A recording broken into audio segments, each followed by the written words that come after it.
Hi all, welcome back. I am SharfudeenM. நீங்கள் இப்போ தான் இங்கிலீஷ் கற்றுக்க ஆரம்பிக்கிறீங்களா? பிகினரா? உங்களுக்கு தான் இந்த video. He has been studying. அவன் படித்து வருகிறான் அப்படின்னு நான் ஒரு வீடியோவில் நடத்தியிருந்தேன். ஒரு சிஸ்டர் கேள்வி கேட்டிருந்தாங்க, sir, he has been studying இதனுடைய தமிழ் அர்த்தம் அவன் படித்து கொண்டே இருக்கிறான் என்று வராதா என்பதாக கேட்டிருந்தாங்க. இதை பார்த்த உடனே ஏன் சிந்தனையெல்லாம் எங்கேயோ போயிடுச்சு. இந்த கேள்விக்கு பதில் சொல்கிறது ரெண்டாவது தான். ஏன்னா இந்த மாதிரியெல்லாம் கேள்வி கேட்குறாங்களே அப்படின்னு இந்த கேள்விக்கான ரூட் காஸ் மூல காரணத்தை யோசிக்கும் பொழுது முதல்ல பிகினர்ஸுக்கு ஒரு அட்வைஸ் கொடுக்கணும் அப்படின்னு நினச்சேன். அதுக்காகத்தான் இந்த வீடியோவே. பிகினர்ஸ், நீங்கள் ரெண்டு விஷயங்களை கடைப்பிடிக்கணும். ஒன்று செய்ய வேண்டியது, இன்னொன்று செய்யக்கூடாதது. செய்ய வேண்டியது நம்பிக்கைக்குரிய ஆசிரியரை கண்டுபிடித்து அவரிடம் பாடம் கற்பது. செய்யக்கூடாதது நம்ம போகிற ரூட்டு சரிதானா, நம்ம கற்றுக்கிறது சரியா தப்பா அப்படிங்கிற சிந்தனை இல்லாமல் கண்மூடித்தனமாக கல்வி கற்பது. ஒரு எளிமையான உதாரணம் இதை நமக்கு தெளிவாக புரிய வைக்கும்.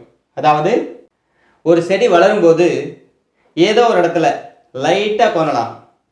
அதை தடுக்கிறதுக்கு ஒரு தடுப்பு வைப்போம். ஏன்? அப்போ தான் செடி நேராக வளரும். விட்டுட்டா முதல் கோணல் முற்றிலும் கோணலாயிரும், மொத்த மரமும் கோணலாயிரும். இந்த ஒரு உதாரணம் போதும். எப்படி அந்த செடி நேராக வளர்கிறதுக்கு அந்த தடுப்பு உதவியாக இருந்ததோ அதே போல் ஒரு பிகினர் தப்பு இல்லாமல் கரெக்டாக இங்கிலீஷ் கற்றுக்கிறதுக்கு இந்த நம்பிக்கைக்குரிய ஆசிரியர் பேருதவியாக இருப்பார். அதுதான் இப்படிப்பட்ட ஒரு ஆசிரியர் நமக்கு கிடைச்சாச்சு அப்படின்னா நல்ல ஆரம்பம் பாதி வேலையை முடிச்சதுக்கு சமம். அப்படி இல்லை, எந்த தடுப்பும் இல்லாமல் ஃப்ரீயாக விடப்பட்ட செடி முதல் கோணல் முற்றிலும் கோணல்னு போய் முடிஞ்சு. அதே போல தான் இவருடைய நிலைமையும். உதாரணமாக இங்கே பாருங்க, he has been studying அவன் படித்து வருகிறான் அப்படின்னு நாம சொல்லி கொடுக்குறோம். அவங்களுக்கு என்ன சந்தேகம் வருது? இதனுடைய தமிழ் அர்த்தம் அவன் படித்து கொண்டே இருக்கிறான் என்று வராதா சார் அப்படின்னு கேட்குறாங்க. தப்பு, இது தப்பு, இதுதான் சரி. அவன் படித்து வருகிறான் என்பதற்கும் அவன் படித்து கொண்டே இருக்கிறான் என்பதற்கும் பெரிய வித்தியாசம் இருக்கு, பெரிய வித்தியாசம்.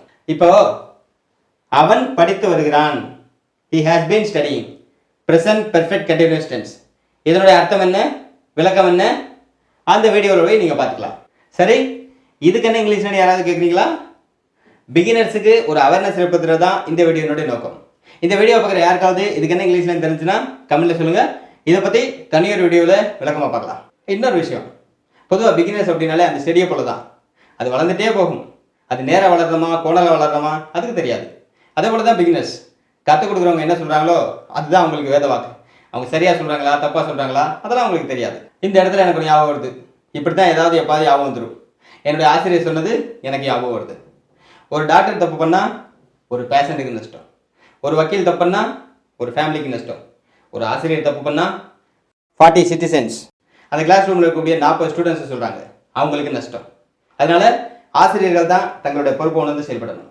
ஆகவே beginners, be like this, don't be like this. இது ஆங்கில சுரங்கம். ஷர்ஃபுதீன் எம். சந்திப்போம்.